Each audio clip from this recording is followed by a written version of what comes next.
Traders trade मजा channel में आप लोगों का बहुत बहुत स्वागत हो। आज जो है दोस्तों हम डिस्कस करेंगे कि हम अपने पोर्टफोलियो को जर्नल डब्बा, जनरल कंपार्टमेंट, जनरल बस ना बनाएं। क्योंकि देखो दोस्तों, जब भी हम ट्रेन में सफर करते हैं तो जब जनरल डब्बे में चढ़ते हैं तो उसके अंदर बहुत सारे लोग, बहुत भीड़ जमा होती है और उसमें आपको कैसा डिस्कंफर्ट फील होता होगा, किस तरीके से महसूस होता होगा वो आपको पता होगा। और उसके बाद जो है अगर आप थोड़ा सा आगे जाते हैं और स्लीपर क्लास में जाते हैं तो आप थोड़ा बेहतर फील करते हैं। अगर उससे थोड़ा ऊपर हम जाए और थर्ड एसी टायर में जाए तो काफी अच्छा लगने लगता है। और अगर फर्स्ट एसी टायर में चले जाते हैं तो बहुत ही बढ़िया फील होता है। और अगर हम जो है हमारी राजधानी एक्सप्रेस में सफर करते हैं तो फिर मजा ही कुछ और है दोस्तों। तो कहने का मतलब यह है कि हमारे पोर्टफोलियो को किस तरीके से हम रखें, जनरल डब्बे की तरह रखें या सिंगल एसी टायर की तरह रखें या थर्ड एसी टायर की तरह रखें या राजधानी एक्सप्रेस की तरह रखें, इस वीडियो में हम ये सारी जानकारी को देने वाले हैं। तो वीडियो को आखिर तक जरूर देखिएगा। इससे पहले दोस्तों ये वीडियो शुरू करूं, मेरा नाम डॉक्टर मजहर खान है और दोस्तों आप इस चैनल को तुरंत सब्सक्राइब कर लीजिए क्योंकि इस चैनल पे इस तरीके के कंटेंट आपको मिलते हैं और मिलते रहेंगे। दोस्तों लाइक बटन दबाना मत भूलिएगा क्योंकि जब आप लाइक बटन दबाते हैं तो इस तरीके के कंटेंट लाने की मेरी उत्साह बढ़ती है।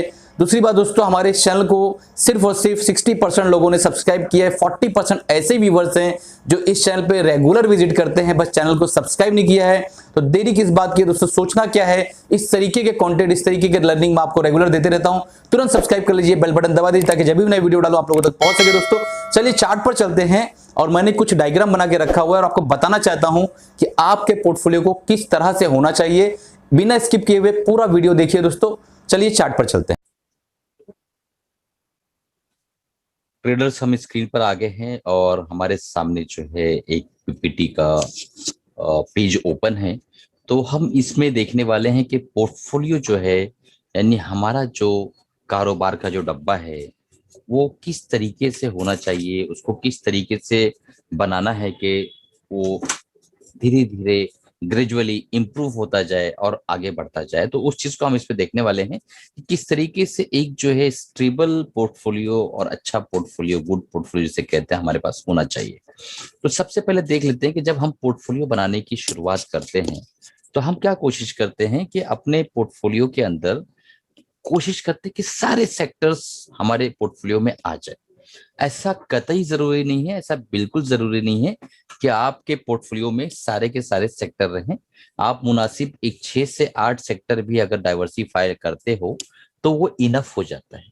क्योंकि अगर एक ही कंपार्टमेंट के अंदर दोस्तों एक साधारण आदमी भी आ जाए और एक मान लो मूंगफली वाला भी आ रहा है, उसके अंदर सारी चीजें आ रही हैं, सारे तरह के पैसेंजर आ रहे हैं, तो फिर वो कंपार्टमेंट उतना साफ सुथरा नहीं रह जाएगा।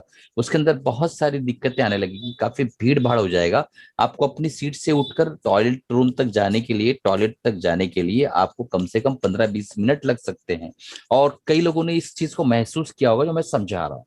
तो बिल्कुल उस कंपार्टमेंट के डब्बे की तरह जो थर्ड एसी टायर या फर्स्ट एसी टायर या बिल्कुल आप समझ लीजिए राजधानी एक्सप्रेस की तरह जो साफ सुथरी रहती है, बिल्कुल उस तरह हमारे पोर्टफोलियो को साफ सुथरा रखने की कोशिश करना है।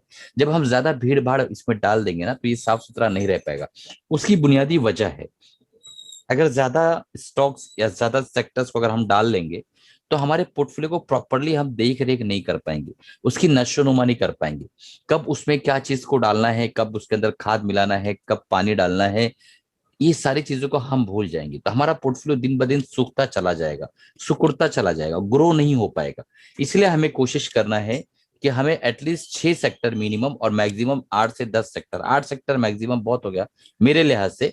आप आईटी ले लीजिए, फार्मा ले लीजिए, एनर्जी ले लीजिए, बैंक एंड फाइनेंस ले लीजिए, एफएमसीजी ले लीजिए, ऑयल एंड गैस ले लीजिए। तो ये जो 6 सेक्टर है मेरे हिसाब से इनफ हो जाता है किसी भी पोर्टफोलियो के अंदर एक बेहतरीन एलोकेशन करने के लिए।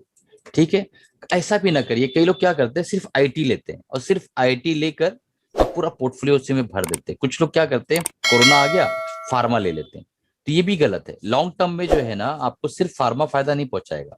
फार्मा अभी आज चल रहा है लेकिन कल को गिरेगा भी ना। तो कुछ लोग क्या करते हैं कि एनर्जी ले लेते हैं कि भाई अभी जो है बहुत अच्छा बूम आने वाला, इलेक्ट्रिक व्हीकल आने वाली, तो एनर्जी पूरा घुसा लेते हैं।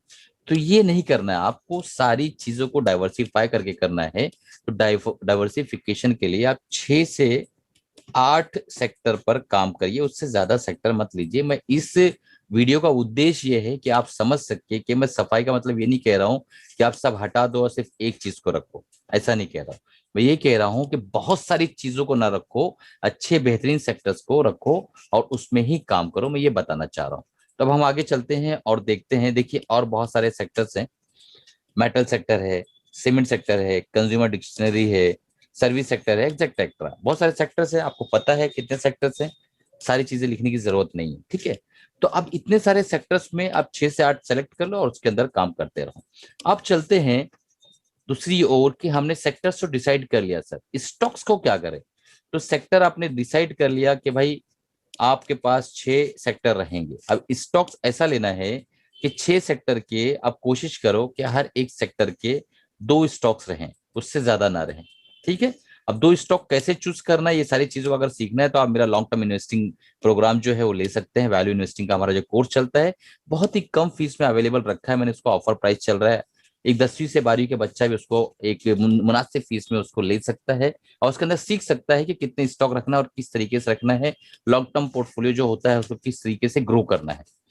तो अब जो है 2 स्टॉक रखिए, 2 स्टॉक जो है आप एक सेक्टर के लिए, मान लो आईटी का एक 2 स्टॉक ले लिया आपने, ठीक है।